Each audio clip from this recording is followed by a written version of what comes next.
Assalamualaikum warahmatullahi wabarakatuh. Selamat malam pemirsa. Berjumpa dengan saya, PLT Bupati Kepahyang, Niti Herawati, dalam laporan daerah RBTV Sabtu 14 November 2020. Edisi spesial Hari Ulang Tahun RBTV ke-11 dan Provinsi Bengkulu ke-52.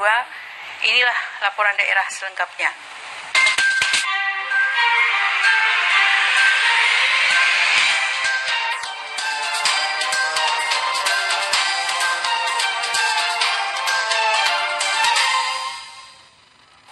Pemirsa, KPU Rejang Lebong telah memetakan koordinat TPS di 15 kecamatan di Rejang Lebong.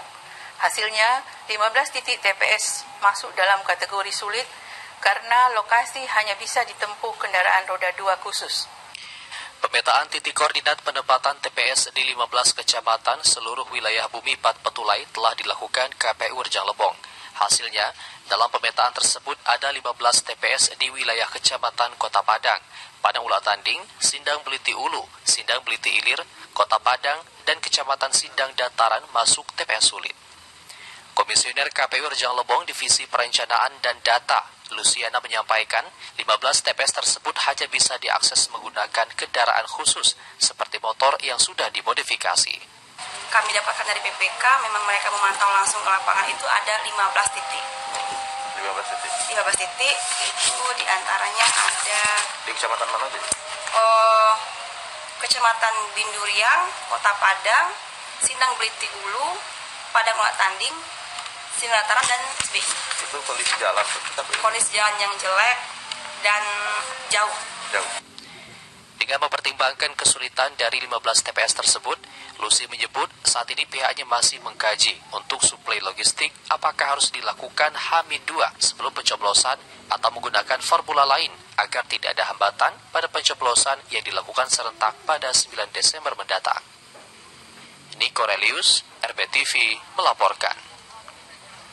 Pemirsa, 3 paslon Bupati dan Wakil Bupati Seluma beradu visi misi pada debat terbuka Jumat malam. Ketiga paslon ini berjanji akan mengembalikan 7 desa yang hilang di perbatasan Seluma dan meningkatkan akses jalan serta menjadikan Seluma sebagai lumbung pangan Bengkulu. KPU Kabupaten Seluma menggelar debat terbuka 3 paslon Bupati dan Wakil Bupati di Mercure Hotel Jumat malam. Pelaksanaan debat ini pun disiarkan langsung RBTV.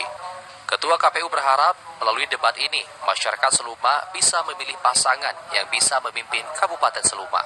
Jadi, pertama kami menyampaikan terima kasih kepada semua pihak yang telah mendukung debat di tahap pertama ini. Dan juga kami ingin menyampaikan permohonan maaf jika pada debat pertama ini masih terdapat kekurangan di sana-sini. Selain penyampaian visi misi, 3 paslon bahwa yang menjadi topik menarik yaitu akan diperjuangkannya kembali 7 desa yang masih ke wilayah Bengkulu Selatan. Selain itu, peningkatan akses jalan dan Seluma menjadi lumbung pangan juga menjadi visi misi paslon. Meskipun dalam sesi tanya jawab, 3 paslon saling adu argumen, namun debat terbuka berjalan lancar. Calon nomor urut 1, Suparto, menyampaikan pihaknya akan kembali memperjuangkan tapal batas dan juga peningkatan infrastruktur jalan. Kalau kami diizinkan Allah bahwa itu nanti akan kembalikan lagi. Itu kan baru Kementerian Dalam Negeri. Sedangkan kami, kekuatan kami itu lebih banyak. Di belakang kami,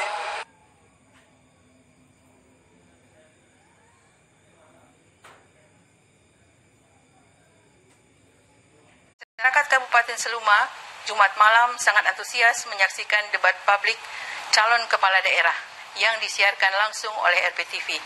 Bahkan banyak warga mengadakan nonton bareng untuk mengetahui visi misi pasangan calon bupati dan wakil bupati Seluma. Masyarakat Kabupaten Seluma Jumat malam sangat antusias menyaksikan siaran langsung acara debat terbuka pasangan calon bupati dan calon wakil bupati Seluma, baik melalui layar televisi yang disiarkan RBTV, YouTube RBTV, maupun Facebook RBTV. Bahkan, tidak sedikit masing-masing pendukung mengadakan nonton bareng di posko kemenangan mereka masing-masing untuk mendengarkan pemaparan visi misi dan program setiap paslon. Dalam mempersiapkan nonton bareng ini itu adalah ide dari kawan-kawan dan termasuk tokoh-tokoh muda semua secara bersamaan ingin mengadakan nonton bareng di posko paslon nomor 1 ini. Nah, dari seluruh kesiapan ini tidak memberatkan kandidat, ini adalah sumbangsih dari mereka semua. Kita hanya mau fasilitasi di posko. Hari Adiono, RPTV melaporkan. Pemirsa, berbeda dengan pemilu sebelumnya, KPU Bengkulu Utara akan mengatur dan memberlakukan protokol kesehatan ketat di tempat pemungutan suara 9 Desember mendatang. Meski tidak diberikan sanksi keterlambatan, para pemilih diminta tepat waktu agar tidak adanya penumpukan massa. Menjelang hari pencoblosan yang hanya menyisakan 25 hari lagi, KPU Bengkulu Utara mengingatkan para pemilih khususnya yang berada di Kabupaten Bengkulu Utara untuk menggunakan hak pilihnya pada 9 Desember mendatang. Proses pencoblosan pada pilkada serentak pemilihan gubernur dan wakil gubernur, bupati dan wakil bupati Bengkulu Utara tahun 2020 ini berbeda dengan tahun-tahun sebelumnya.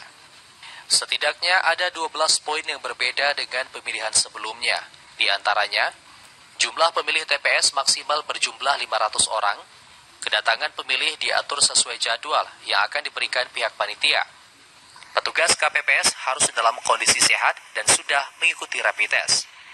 Penyemprotan disinfektan TPS, pengaturan jarak, pemilih dan petugas wajib menggunakan masker, memakai pelindung wajah, memberikan sarung tangan plastik untuk pemilih, tidak bersalaman, pengecekan suhu tubuh, wajib mencuci tangan, dan tinta pemilu diteteskan.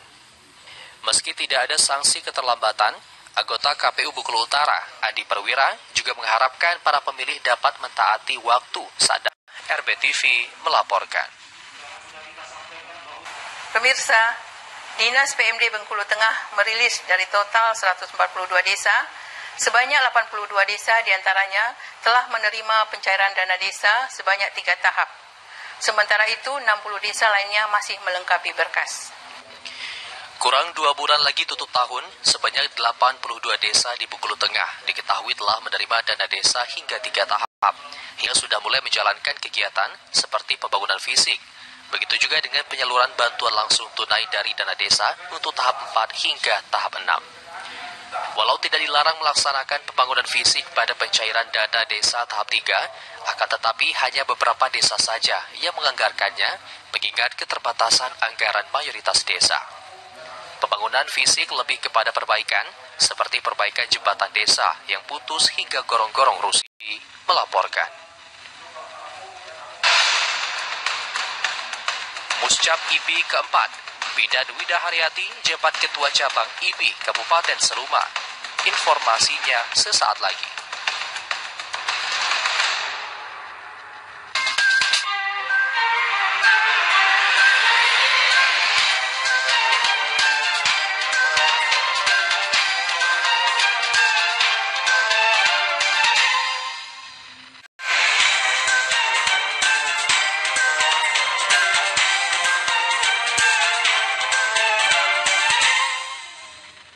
Pemirsa, usai direkrut oleh Bawaslu Bengkulu Selatan, 391 pengawas TPS di Kabupaten Bengkulu Selatan dipastikan wajib untuk melakukan pengawasan proses pilkada. Salah satunya tidak ada pembiaran baliho paslon maupun instrumen kampanye lainnya di lokasi TPS. Proses rekrutmen terhadap pengawas TPS selesai dilakukan oleh Bawaslu. Hasilnya, sebanyak 391 pengawas akan ditugaskan untuk mengawasi jalannya pencoblosan Pilbub dan Pilgub di setiap TPS pada 9 Desember mendatang. Sementara untuk tugas pengawasan ini difokuskan pada instrumen kampanye dan aksi-aksi yang berindikasi pada pelanggaran pemilu. Selain itu, selama masa pencoblosan hingga perhitungan suara, PTPS dilarang meninggalkan lokasi pemilihan.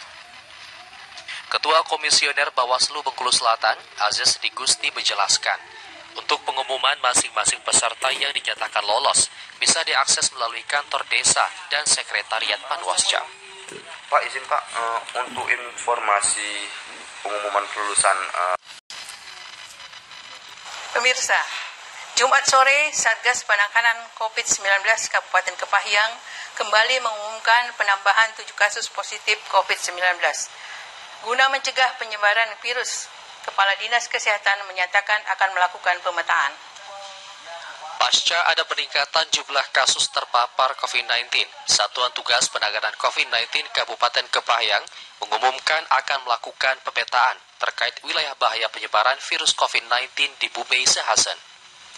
Selain itu, Jumat sore terdapat 7 penambahan kasus COVID yang sampai saat ini angka paparan COVID-19 sudah menyentuh 100 pasien sejak terhitung Maret lalu.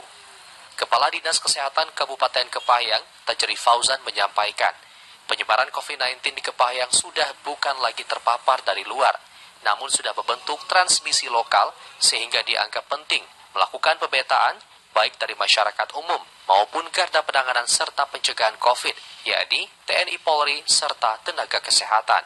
Tapi kita justru akan mengadakan pemetaan. Tadi sudah saya usulkan dengan gugus, ya. Saya sudah usulkan dengan gugus ketika akan ada pemetaan. Itu tindak lanjutnya. Pemetaan seperti apa, Pak? Pemetaannya mungkin nanti orang-orang yang ada di garda depan, seperti puskesmas yang sudah pernah jaga di posko, ya, terus kemudian polisi yang pernah jaga di posko, tentara sudah. Dengan penambahan dan penyebaran saat ini, Satgas mencurigai klaster pesta dan pasar menjadi zona rawan dalam penyebaran COVID-19 karena berpotensi menimbulkan kerumunan massa. Niko Relius, RPTV, melaporkan. Pemirsa, pemerintah Bengkulu Tengah berencana membuat 3 ruas jalan baru antar lintas kabupaten di tahun anggaran 2021 mendatang. 2 diantaranya yakni Jalan Lintas Bang Haji ke Air Lanang Rejang Lebong, serta dari Kecamatan Semidang Lagan menembus ke Kabupaten Seluma. Rencana pemerintah Bengkulu Tengah untuk membuat 3 ruas jalan baru yang menembus ke Seluma dan Curup di tahun anggaran 2021 tampaknya cukup serius. Bersama lembaga legislatif, anggaran akan disediakan untuk pekerjaan pembukaan jalan baru yang rencana akan dimasukkan ke dalam program Karya Bakti TNI berupa TMMD.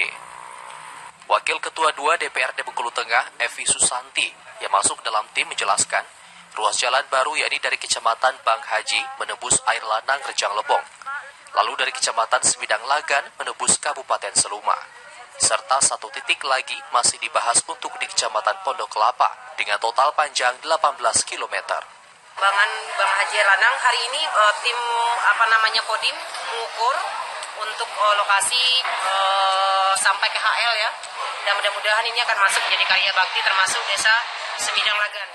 Jadi di Kabupaten Bengkulu Tengah ada 3 titik karya bakti, 1 Pondok Kelapa, kemudian Bang Haji Air Lanang, kemudian Kecamatan Semidang Lagan tembus ke.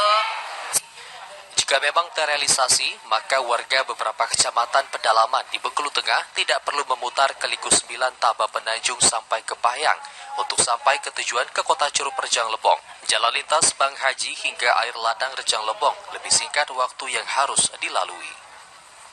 Haris Sutriansyah, RPTV, melaporkan.